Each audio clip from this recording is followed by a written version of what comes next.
Welcome to Another Education is Possible, a podcast about education's radical potential. I'm your host, Jordan Corson. If there's one thing that this season focuses on, the theme of this season, it's certainly a question of how Jewish unlearning, the political education of Jewish folks, or even just Jewish study in general, might be of service to the Palestinian liberation movement. In the process, I hope there's also been a lot of learning about Judaism itself. Joe Grim Feinberg and I sat down to talk about his work recently, including an amazing collaborative project called the Declaration of Independence of the Diaspora. Joe is a researcher and scholar based in Prague, and after re-listening to our conversation, I felt like I learned a lot about Judaism. We discussed Yiddish history, we talked about building Judaism. We even talked about New York bagels for a good long while. And while I learned a lot, and while I hope listeners learn a lot about Judaism in this episode, I'm left more with questions than anything else. What are Jewish values? For that matter, what even is Jewishness? What does it look like? Where is Jewishness? How do we make it where we are in the diaspora? I'm not sure that Joe teaches us that with any kind of finality. He's careful to open up possibility and leave space for movement. He does, though, show examples of another kind of Jewishness that exists in wild performance, in history, beyond nation states, and against borders. So this is an episode that asks more than it tells. It wanders with knowledge, learning, and stories to ask how Jewishness moves and sits in places. Now here's Joe Grim Feinberg.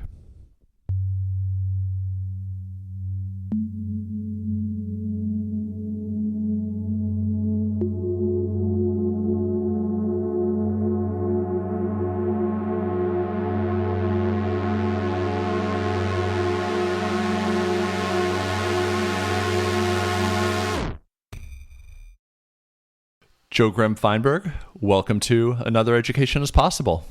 Thanks for being here. I thought we would just start in the most basic sense, telling us a little bit about your upbringing. So what did it look like growing up Jewish in Ohio? Well, so I guess for me, it was kind of like growing up not very Jewish is kind of how I thought of it. Much later, I've met people who were in like Cleveland suburbs where there were large Jewish communities and they went to schools where everyone was Jewish. But for me, it was like, my father's side of the family is Jewish, and we would visit his family, mostly his mom and his brother, who lived in New York, in the city, in Queens. And we'd go probably once, at least once, sometimes twice a year. And those were the times when I think, although I didn't really think about it as like Jewish, non-Jewish, but like thinking back, I realized that was when I was kind of entering a much more typically Jewish environment. That's where I got to know bagels and always brought back lots of bags of bagels to small town Ohio. And we celebrated Hanukkah, and I had some like vague sense that we had this, that part of my family had a Jewish background, but I can't say that I was like actively part of a Jewish community. What did your knowledge of Israel look like at this time, as you were maybe not in community, but being exposed to Jewish life? Were there conversations about Israel? Was Israel coming up in other places? Did you have any affinity towards it as a nation state? Not really, so it's been really interesting for me to listen to some of the other episodes on this podcast, because for me it was much more like, of course I'd heard of Israel like all Americans have, and I had heard that Israel claimed to be a Jewish state, but I made like no real connection between the Jewishness of Israel and the Jewishness that my family lived in New York. It was kind of like completely separate things. And I didn't pay much attention to Israel until, I think it was around the time I entered college when I started becoming more aware of the situation in Israel and Palestine. And so it was much more, like some of the other people who've been on the show have been gone through this experience of having identified with Israel and being shocked to learn that it was much, the situation there was much more problematic and even horrifying than they realized. For me, it was like, in some sense, the opposite direction. I mean, not really, first not thinking about it at all, and then thinking, well, this is just so completely different from what I understand Jewishness to be. To me, like Jewishness is all this, the kind of the New York intellectuals, the bagels, the kind of nerdy kids with glasses who are the couple of Jews in the small town, university town, Kent, Ohio. Um, and uh, and then to find out that there was this state that not just vaguely called itself a Jewish state, but it actually had some like claim to be connected with me. That came as kind of a shock. That, like you're claiming that this has something to do with me, um, and it took me a while to figure out what to make of that claim. Can you take us a little bit more specifically to that? So if other folks learned Zionism and then through different forms of exposure unlearned it, what did it look like for you to kind of have kind of this absence, this, I don't want to say non-Zionism because I feel like that's a specific position that people take up, but more like a non-existent understanding. But when you started to learn, what did that look like? Maybe show us like a bit, describe a bit of what it looked like in college as you were first being exposed to these issues. I mean, it was very much a shock for me to see that there could be that a state that claims to be a Jewish state and claims some kind of connection to the Holocaust would do the kinds of things it did. Most of what I knew about Judaism came from like school and learning about the Holocaust in school because I didn't have a separate special Jewish education. And so I had this like general American sense of like, these are the terrible things that happened to Jews over in Europe, and this stuff shouldn't happen to anyone. That's what I took from it. We had a unit in school called Man's Inhumanity to Man. And we learned about South Africa and about the Holocaust. Um, and we even went to the Holocaust Museum in Washington, D.C. as a school trip. And maybe I had some sense that like, okay, this touches me more closely than other people because I know a little bit about this background. I know my family, all my close family left Europe before the Holocaust, but there was this connection. But so to me then to see like the very first things I learned about practical situation in Israel is that it's doing the kind of thing that reminded me of what we learned about in school about Germany in the 1930s. So that to me, it just seemed crazy. Like, how could you get to that position? And so to me, like, it started with this like total shock and rejection.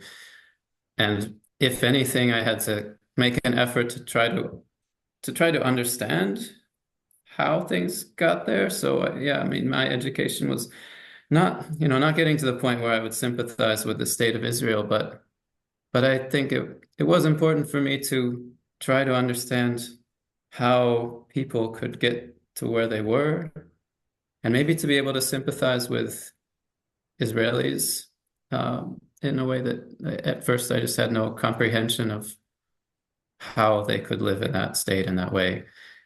Understanding doesn't mean accepting the situation, but I did feel like yeah, it was a long process for me to sort of accept that Israel actually has something to do with me, and that maybe means I have more responsibility to address what it's doing than initially And my gut reaction was that this has nothing to do with me.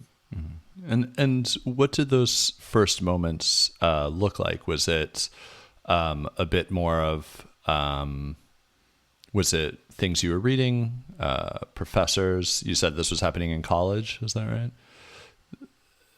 How were you learning at this point? How were you being exposed to these ideas that maybe Israel was doing the very things that you were reading about? Yeah, well, so there was a movement, like student group that was for justice in Palestine, and I sometimes would go to the events they organized. So that was I probably learned more from them than from classes. I didn't take any specific classes on Middle East or Jewish history. I, came up in political theory and anthropology. I majored in anthropology. Uh, One interesting thing was that there was a professor there who was at least partially of Ethiopian Jewish Israeli background, and her son was also going to the same college. And I didn't know either of them very well, but they had very strong. But this was the first time in my life where I had met people who thought of themselves and presented themselves as leftists and as Zionists. Because up to then, I knew evangelical Christians who always supported Israel, and but that I knew I didn't think that had anything to do with me, obviously. So the fact that someone might be leftist, like we talk about postmodern theory, identity, this was a big thing already at that time in colleges, of course, and talking about race and anti-racism, Ethiopians in Israel, and at the same time being able to defend Israel's policies as necessary. That was, yeah, so that was one moment of still this kind of like disconnect, trying to figure out this apparent contradiction. And another moment that I remember really distinctly was how there was some specific act, a mass killing in a Palestinian village by Israeli armed forces, and since then I haven't been able to figure out which event it specifically was, but I just remember going to uh, the some event of probably the Shabbos dinner that like the next Friday, and talking to other people, and this was a very progressive Jewish group where we'd have like social justice seders and didn't talk about Israel and Zionism very much, but it was striking to me how much they felt really worried about the fact about whether this would be considered a massacre or not. They were clearly against Palestinians being killed, so it wasn't that, but it was this kind of I was kind of shocked by the level of identification with Israel. Like these are our people. We kind of feel uh, like under threat somehow if we are implicated in them having committed a massacre by some definition versus if it was just an accidental mass killing, then it's still bad that Palestinians died, but it's somehow less bad for us. Um, or it wasn't even, I should be clear, it wasn't even about it being an accidental mass killing, but some level of premeditatedness was involved in the definition that really struck me. And there's a question that it never, like, to me, the question is this state doing something bad or not? Not how does this state relate to me? So I'd be interested to hear where this took you, but I'm also wondering, did this then, as your ideas are emerging and kind of a positioning as a Jew in relationship to Israel, did you take that back to your family? Well, so with my immediate family, I mean, both of my parents are leftists who grew up in the 60s and 70s became, they so anti-imperialism was kind of a part of their worldview, and my dad just didn't care that much about Jewish communal life or identity. Yeah, he cared enough to says like if people are celebrating Christmas, then let's celebrate Hanukkah, kind of make it equal. But I think he understood Judaism as a religion primarily, and if he's an atheist, there wasn't that much to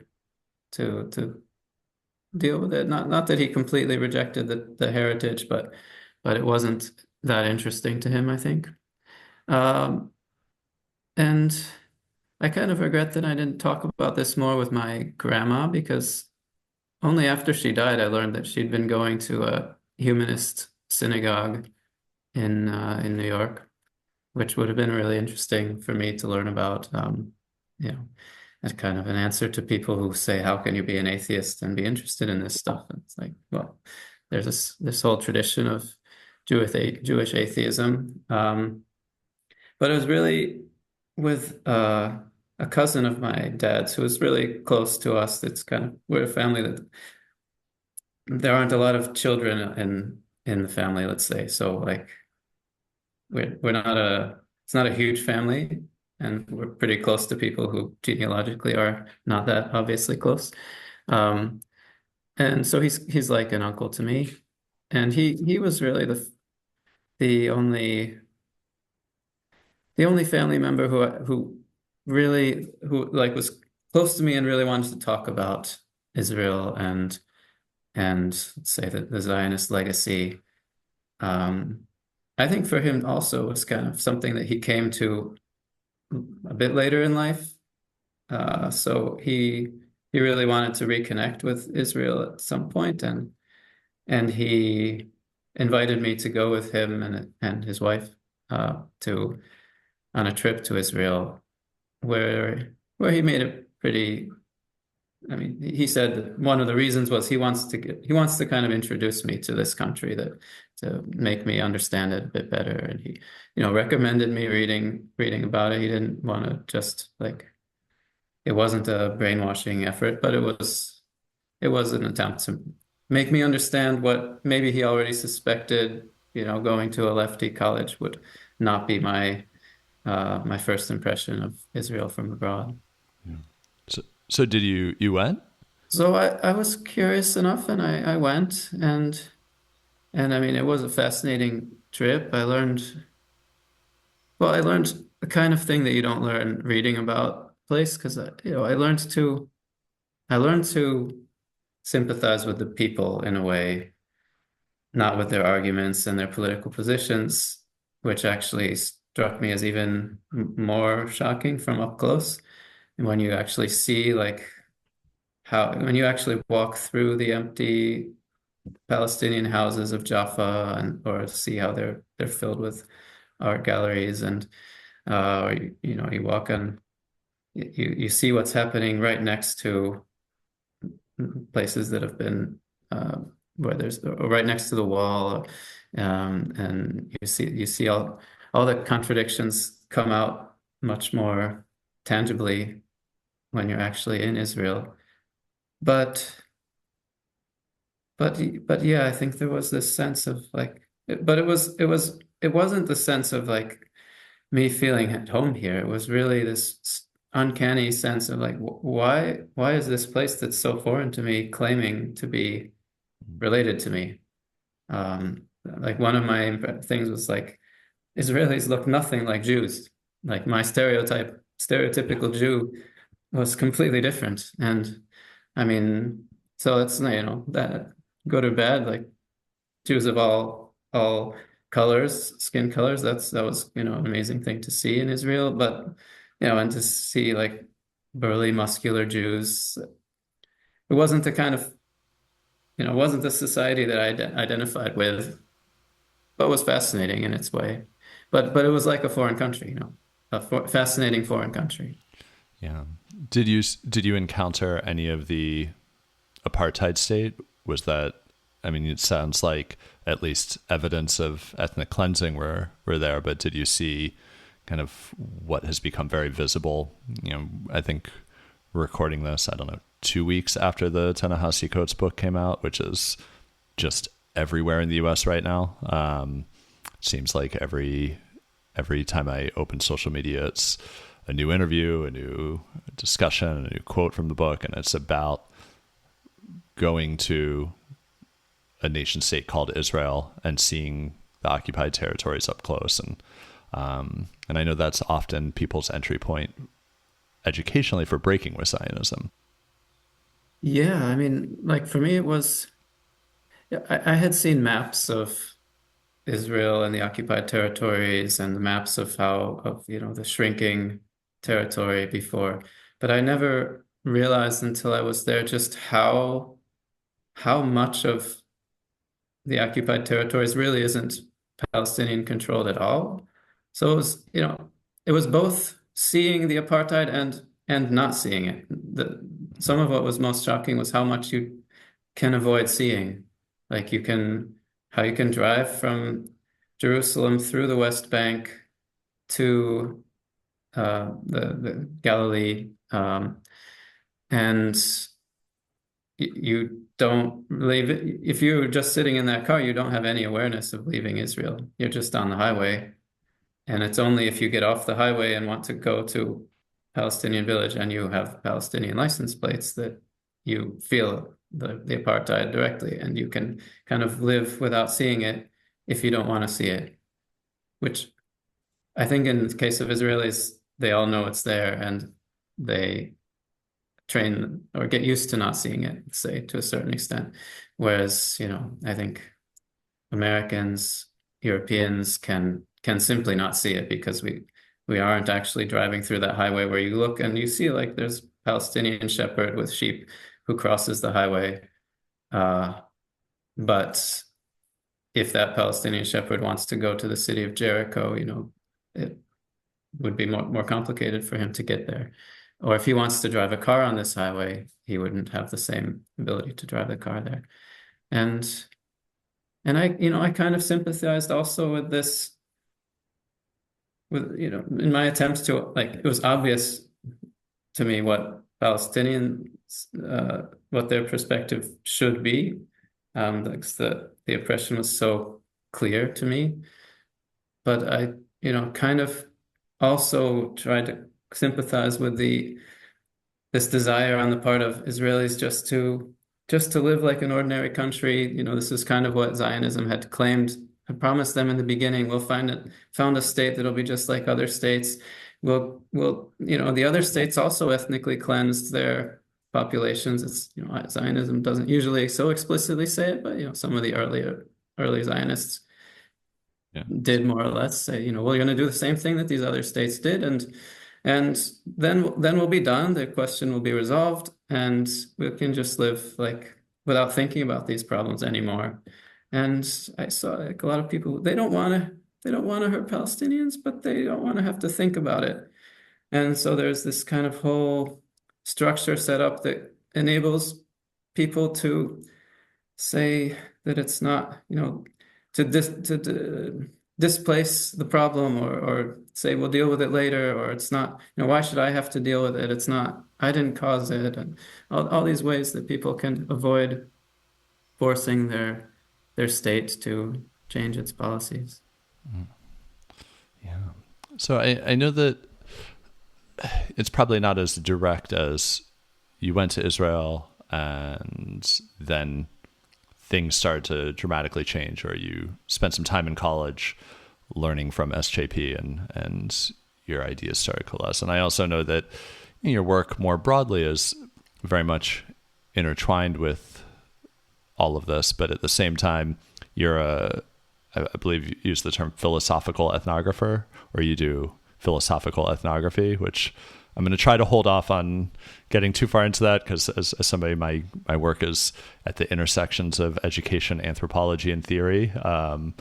But I don't want to just make this a conversation about philosophy and anthropology. But I'm wondering, yeah. But I do wonder where this led, because I know grad school research was all in the mix. I know a lot of your work is in Europe, but it seems like the question of Israel and Palestine was still very much present in your work in other ways. So what happened post college, post Israel, post trip to Israel? Yeah, I think, well, one thing that happened was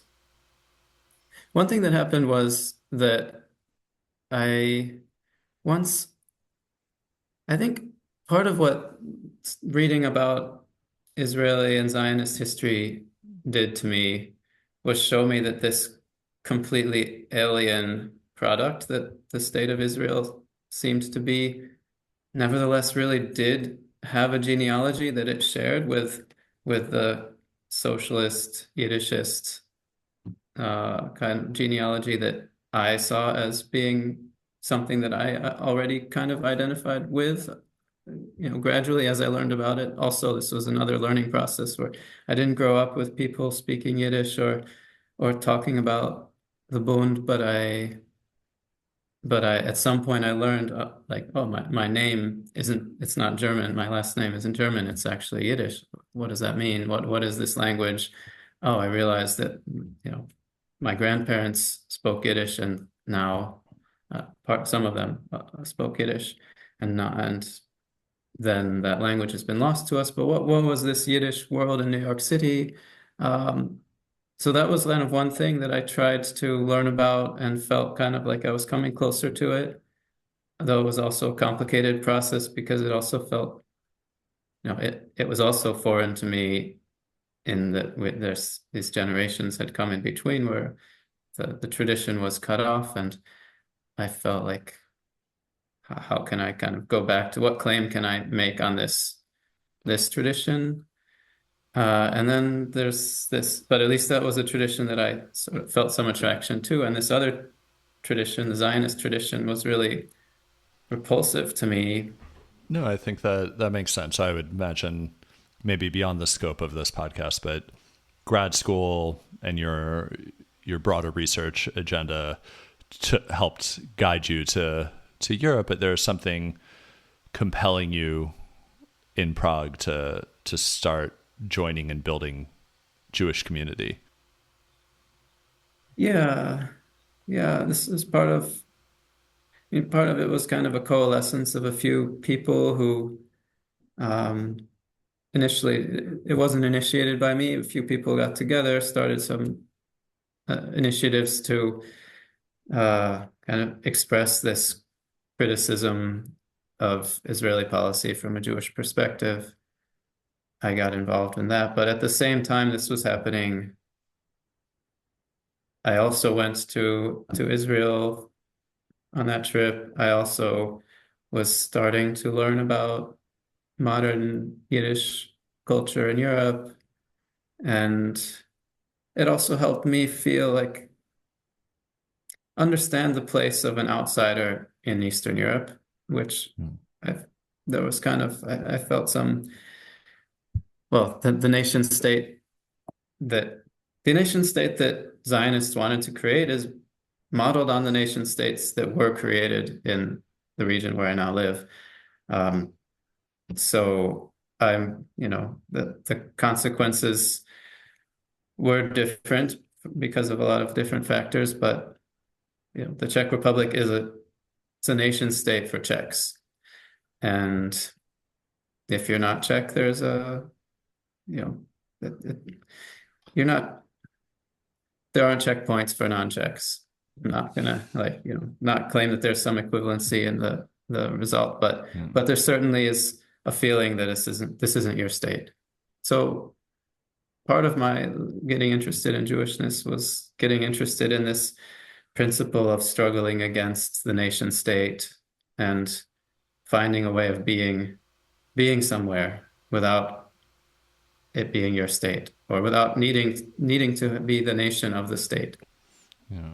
Which I think is this where, and maybe you could even, maybe for folks who aren't aware, could you talk a little bit about what doykeit is, and is this where this is kind of starting to emerge for you as a concept with which you're grappling? Yeah. So yeah, I guess it hasn't come up as much, so much on the earlier episodes of the podcast, but won't presume that everyone's listened to them anyway. But so the Bund, the Or Jewish, general Jewish. sorry to interrupt. Maybe we should even. I am making an assumption that folks are enmeshed in Jewish labor history. Maybe I could put the labor on you to actually describe what the Bund was and is, because there's a reemergence of Jewish labor bunds as a way of getting into talking about doykeit. Yeah. So I think, well, like one thing to say is that there was a real vast array of positions in Jewish politics in Eastern Europe around the end of the 19th and early 20th century. And it's kind of been remembered as Zionists versus Bundists for good and bad reasons. Like some of the other perspectives, well, it's very complicated if you look at all of them. But the Zionists were a pretty small minority at that in this early period. And then you had, Orthodox, more conservative positions.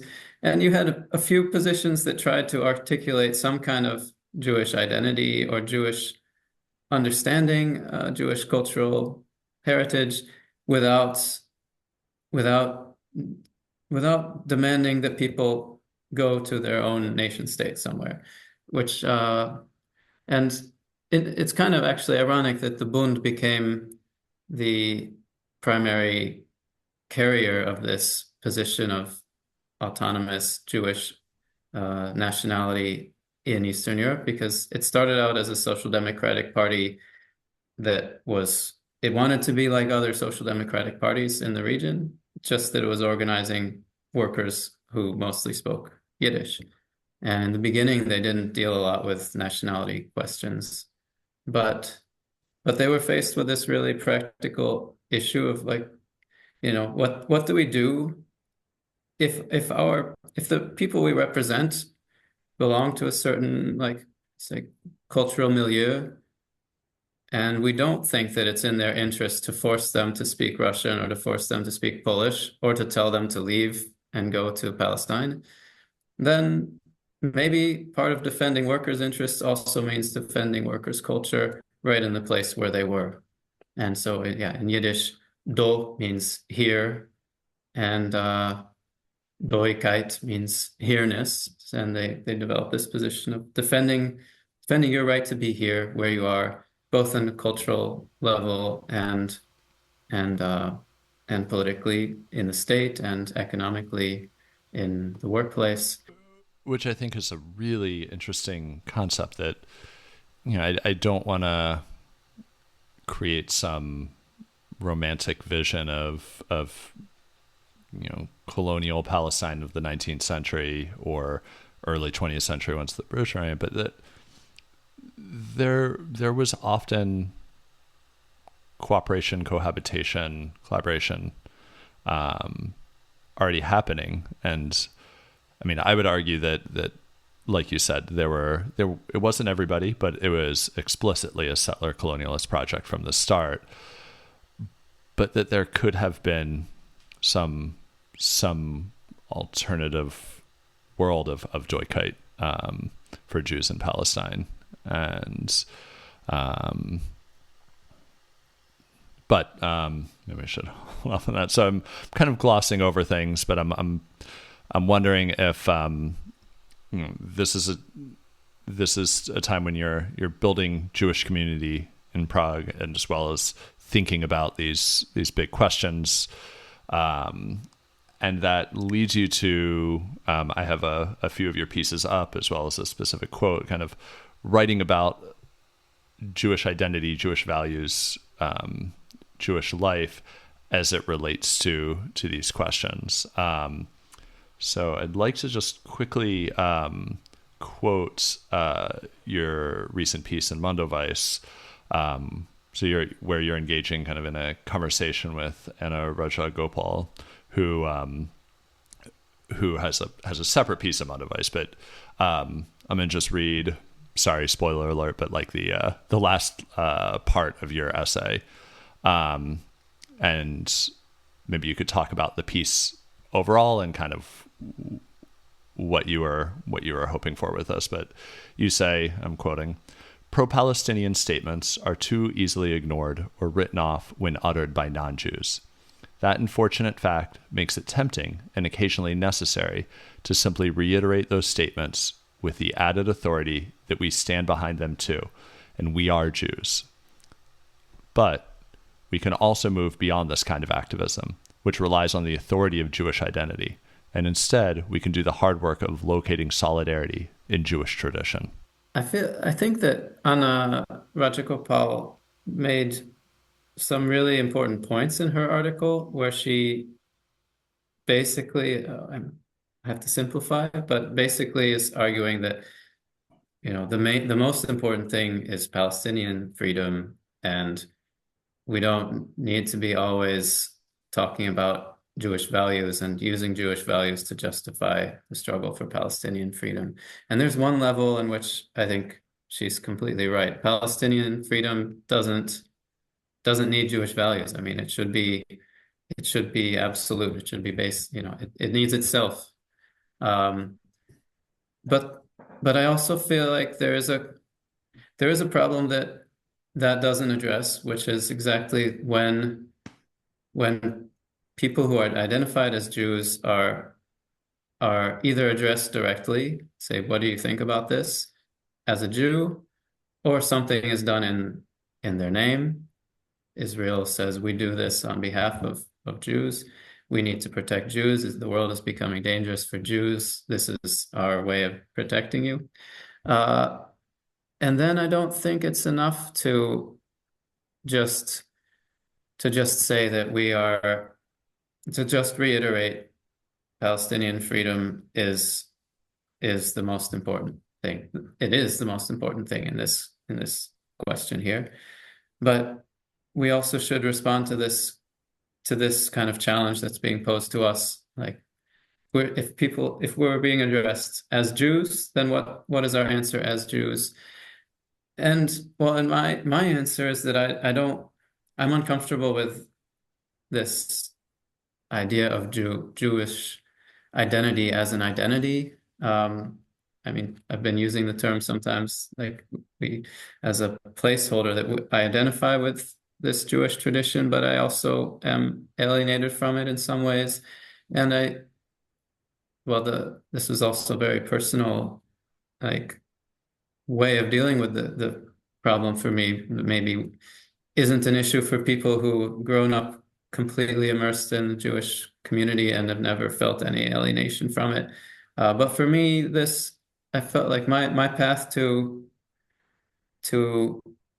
Jewish legacy had to go through some kind of non-identity, and this understanding of the Jewish tradition as being partly about the ability to differentiate from one another, from majoritarian society, from homogeneity, and that this is kind of this is part of what the Jewish intellectual heritage can be, and what this is the tradition that I want to be a part of, is this tradition of non-identity, not entirely identifying with one thing. And so yeah, so when, I respect it when people demonstrate and they say, as a Jew, I also believe Palestinians should be free. That's wonderful. For me, myself, I feel like I don't know enough. I feel like I'm not confident enough in my being a Jew and this identity being kind of totally firm and unquestioned that I want to say that. Instead, what I want to look at is how we can look back at the Jewish traditions that I think, and maybe we collectively think, are worth developing, and not just speak with the authority of our identity, but speak from the perspective of developing these traditions that maybe are in contradiction to other equally Jewish traditions. There are these emancipatory traditions that we can hold up, and there are traditions of nation state and ethnic cleansing that, go back to the Bible, both emancipation from slavery and reclaiming the land and kicking other people out of the land. Both are a part of the tradition, and I think working through that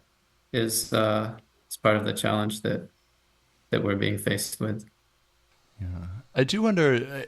I could imagine a critique of that emerging, that does it just become this floating signifier? I wonder that. Actually, I wonder about that about this podcast. I'm like, hey, education, but education is learning here, it's unlearning here, it's study with this, it takes place with family, it takes place in everyday life. And at some point, you're like, well, aren't we just talking about politics and people's lives and structures? Like, so what, for me, what counts as education, but also what does count as a Jewish value? If there are these tensions, and as you point out, like the central question is Palestinian liberation, but at what point do we say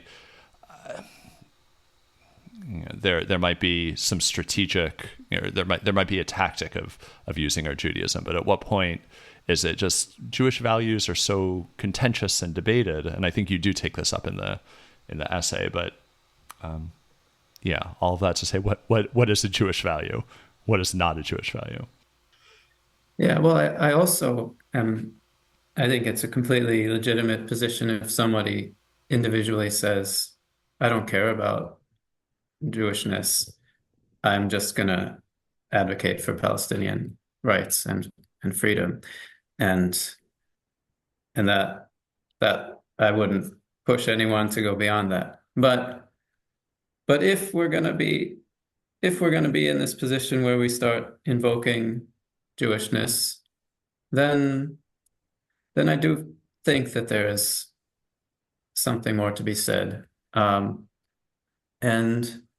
I think that, well, stories are always a little bit more than an empty signifier. And basically, when we talk about a national tradition or an ethnic tradition or a religious tradition, to me, what we're talking about are a set of stories.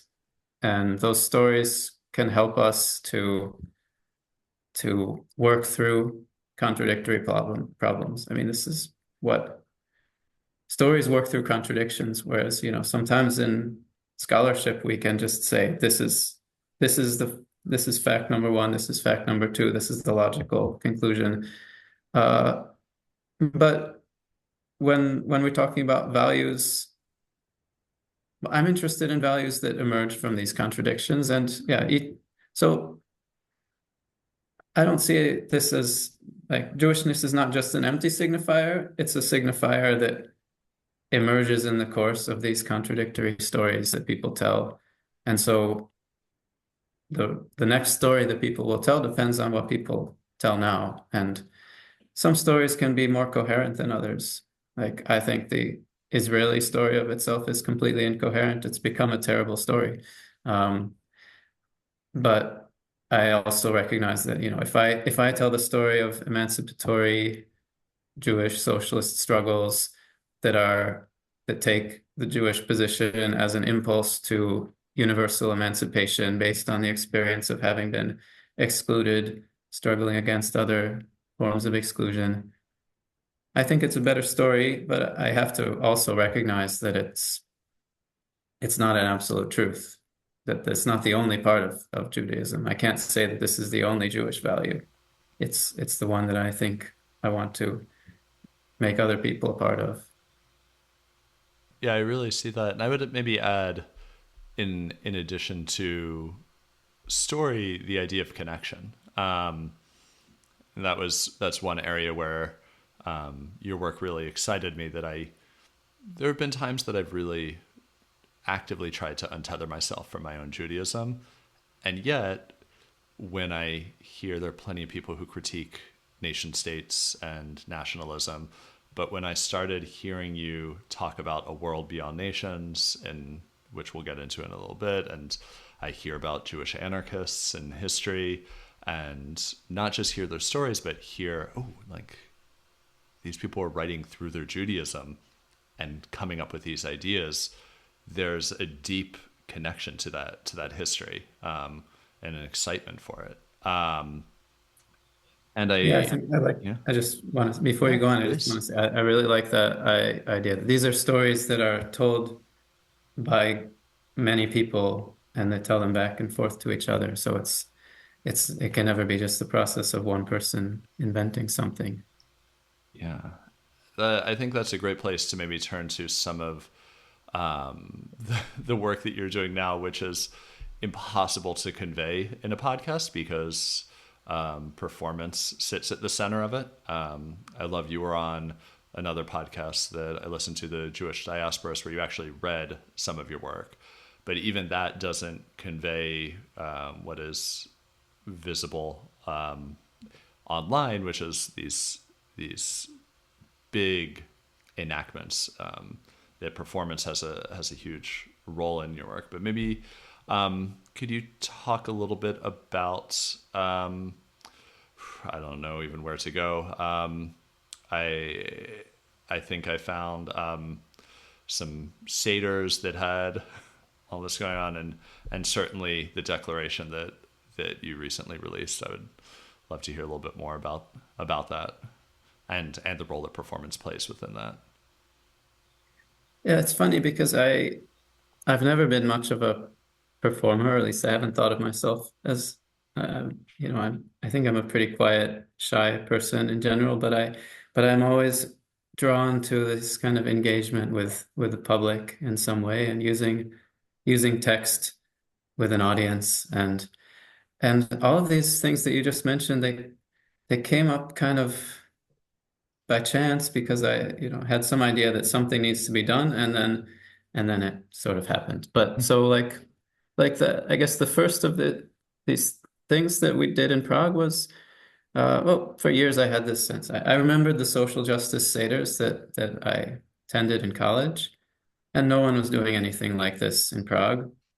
So I just sat down and with a group of a few friends and fellow activists decided we should put together our own Seder. And I realized that the Seder is an amazing genre of creative art in Jewish tradition because unlike unlike a lot of other rituals that come out of a religious tradition, this one really requires each group to recreate it in its own way.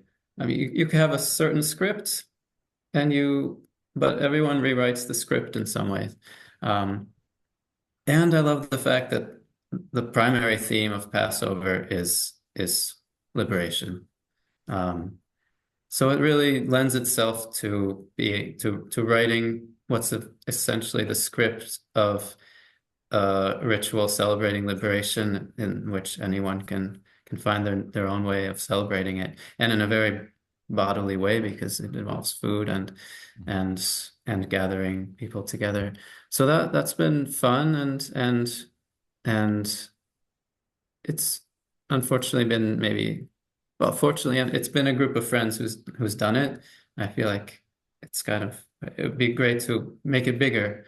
Um, uh, but it's been, let's say, a small scale participatory event rather than a public performance.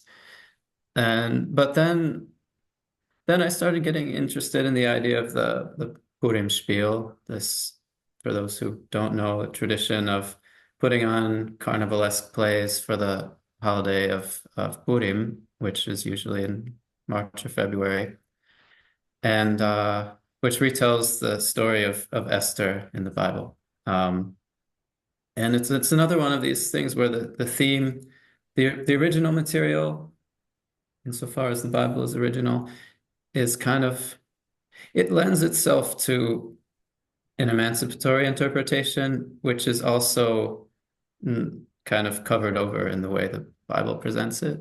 So, this is a story where two of the most important characters, the main character is a woman, and also another character, Vashti, is the previous queen who's not Jewish, who was kicked out for being kicked out of the palace for being mm, um, uh, an insubordinate. And so it really lends itself to this feminist reinterpretation. And the carnivalesque aspect of it is makes it a fun thing to do in public. So we started off just with this idea that none of us, well, we got our small group, none of us were actors. Then we invited someone who was a scene designer and someone else who was a skilled actress. But we still thought it was just going to be our friends who show up. And then we made an announcement that we'll do this publicly, and 50 people came, which without a lot of publicity, in a freezing synagogue without heat in March, former synagogue that's now is used as a cultural space.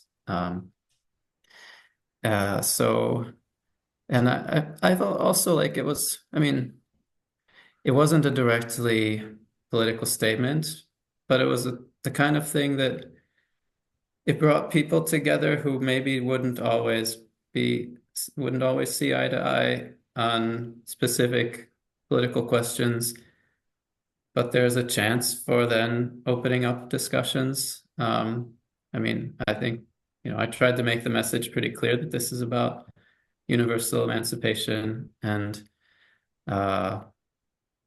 but people could attend without already, say, being Bundists and anti-Zionists.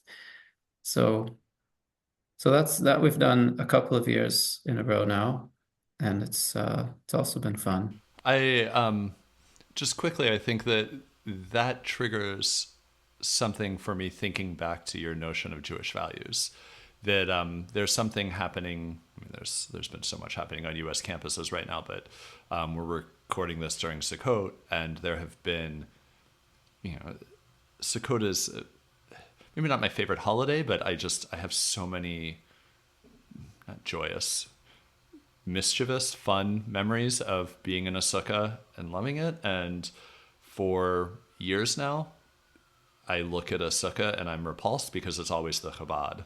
It's always like you said, going past the temple and seeing a Star of David. But there are this week there have been campuses across the U.S. these Gaza solidarity sukkahs going up, and they're beautiful. And then you see what the campus police are doing. But I think that deeply relates to what you're talking about putting on a Purim in a.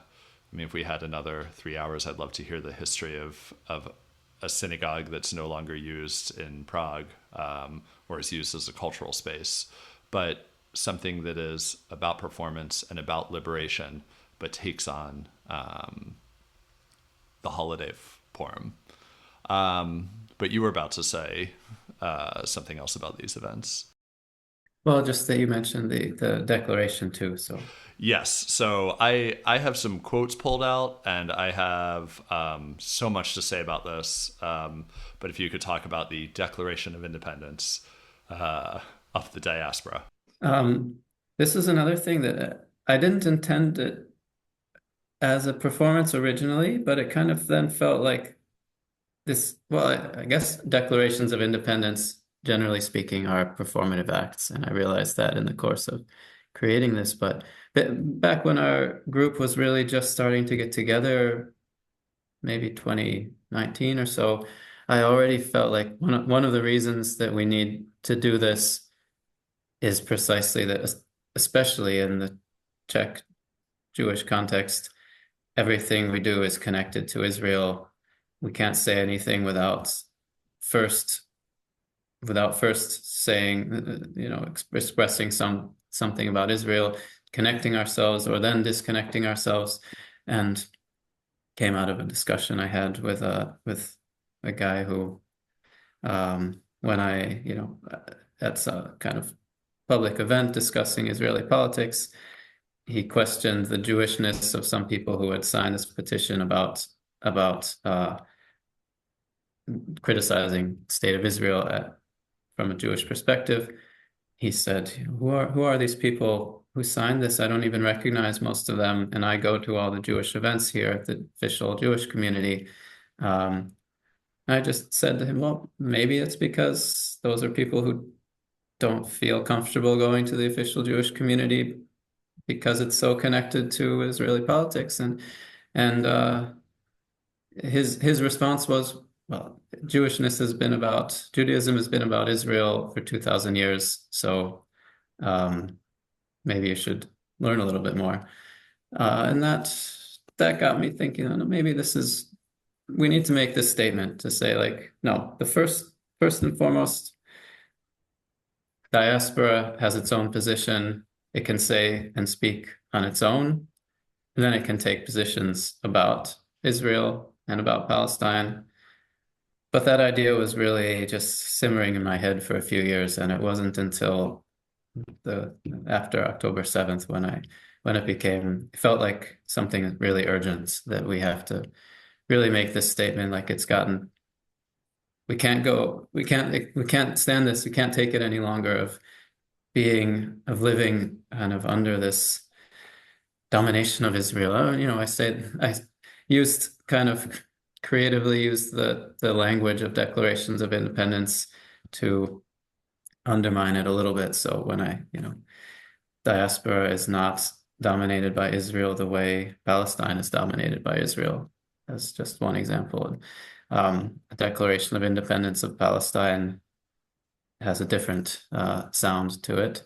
Um, but uh, yeah, it was. But I wrote this text, then shared it with other people. We rewrote it together, and then we had a couple of public events where we played the recording of, well, first we recorded a sort of, masked separatist group reading this Declaration of Independence.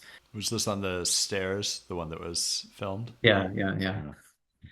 Um, and then and one of the events had like a question and answer period with the Minister of Foreign Affairs the of diaspora, played by me, and where we announced ahead of time that people could ask questions in any language, but their answer might not be in the same language that they asked the question in.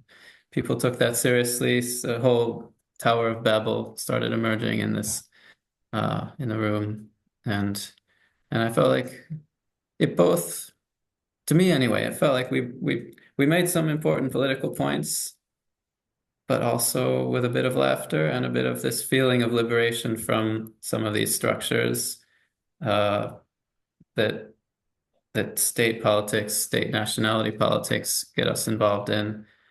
And maybe I was also hoping that it would break down some of the barriers between really entrenched positions, which in the case of the Palestinian positions, I feel that they're almost always correct.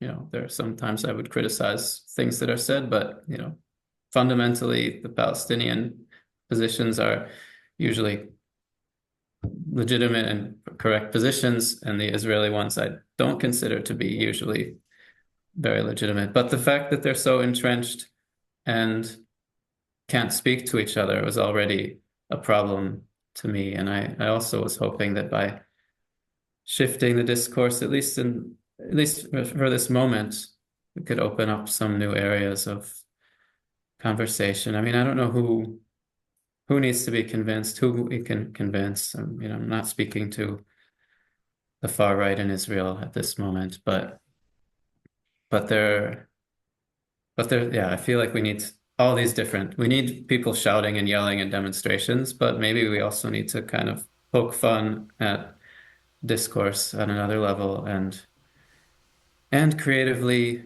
performatively create an independent space that we call diaspora. It's not dependent on being not in Israel.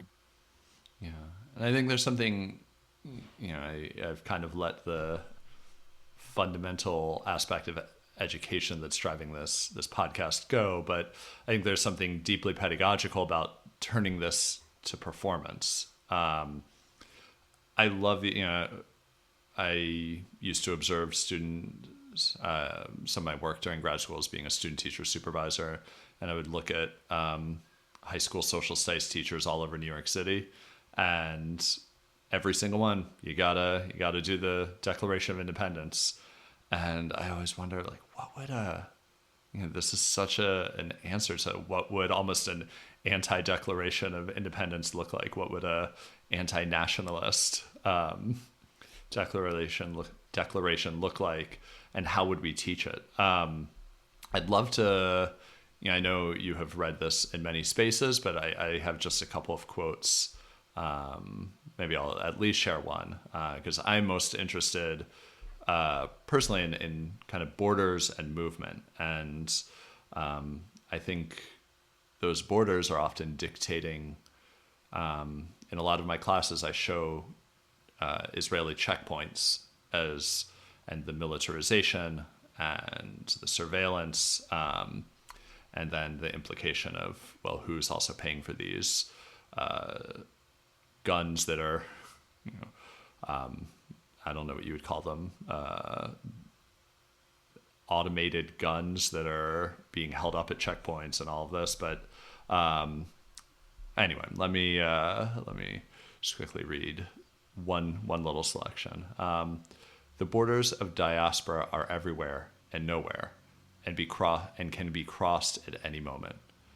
And I think that's such an interesting place of who gets to be where, who gets to know what, and how things like knowledge and education itself move. I'd be interested in kind of if you had any kind of pedagogical aims with this.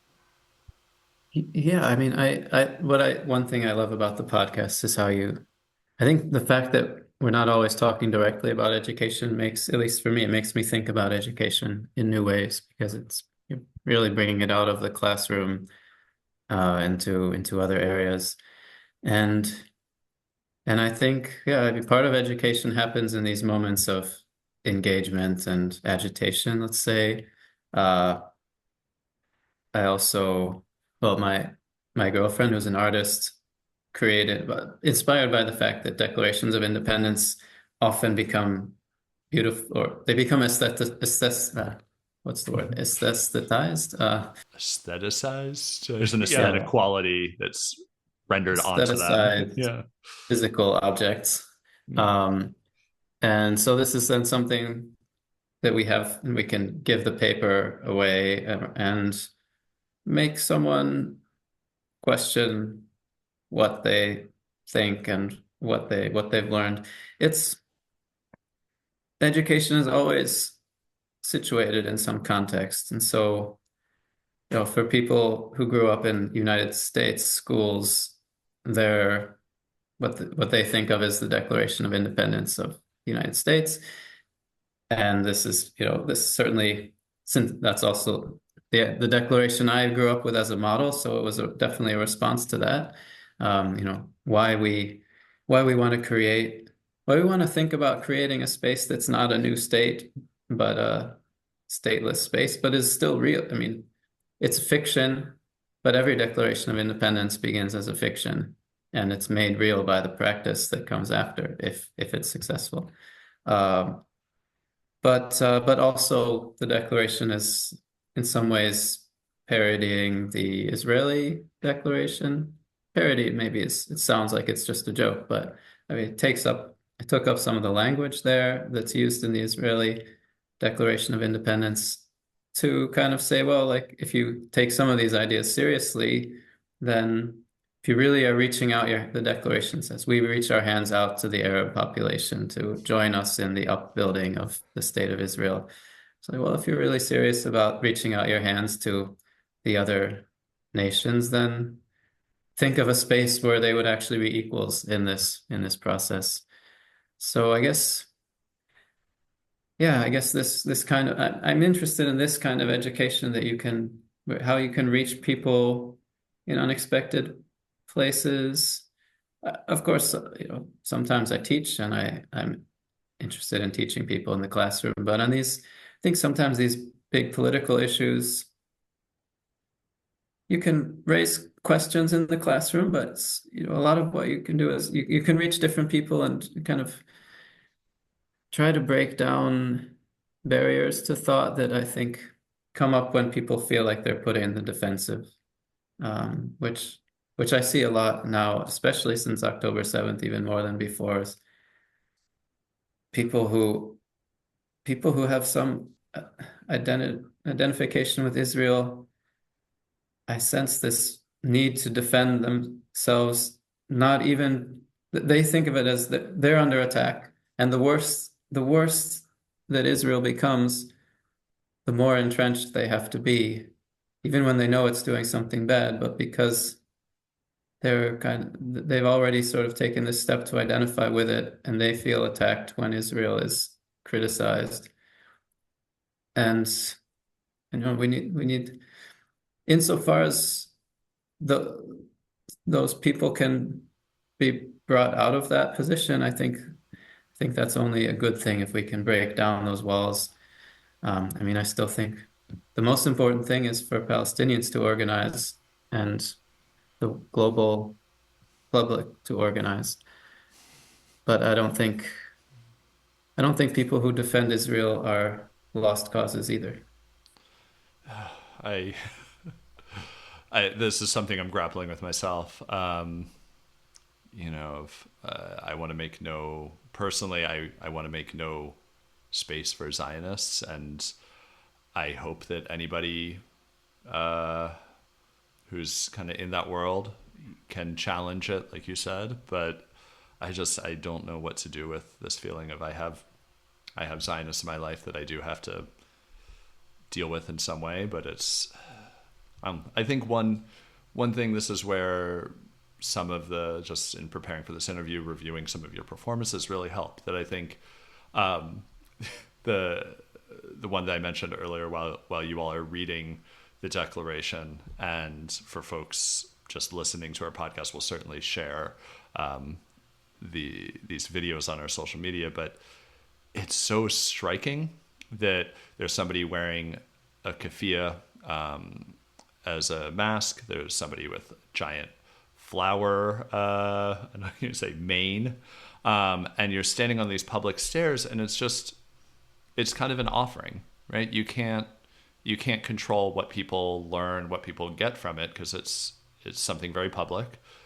But also you see people walking by in the video like, what is happening here? And kind of, that's, I think, the best part of what public pedagogy does, is it forces you to just reckon with something, but it guarantees nothing, right? I would love to say, I will engage with Zionists to basically tell them you're wrong and think this way. As much as I want to be open, inquiry-based, always guided by uncertainty and questions, I'm like, no, you need to break with Zionism. That's once you do that, we can start talking. But at the same time, you have these very open public offerings that you don't know where it will lead. Yeah. I guess I tried to start at the point, like, do you think that tens of thousands of Palestinians should be dying, yes or no? If someone says yes, then, maybe there's no point in having more of a conversation. But if they say no, and then they hedge their bets and say, well, but I don't know what else, then I feel like at least there's some kind of in, and you can try to move from there. I'm also torn because when I see someone come and just defend Israel without not just defend Israel as such, but defend specific policies that they know are leading to tens of thousands of, and maybe hundreds of thousands of Palestinian deaths.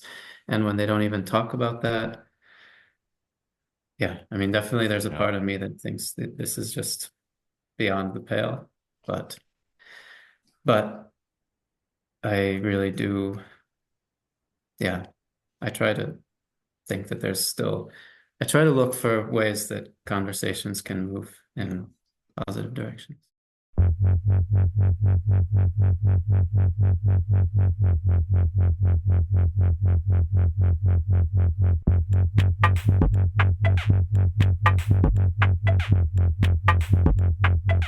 Today's episode was produced by Yardain Emron and Samantha Haley. If you liked our episode, please review us wherever you listen to podcasts. We'll share some of Joe's work on our Instagram page. We're also continuing to share places where folks can support Gaza Mutual Aid projects. As we've mentioned in our last few episodes, even after ceasefire, the fight for Palestinian liberation continues. Thank you so much for listening. We'll be back soon with a new episode of Another Education is Possible.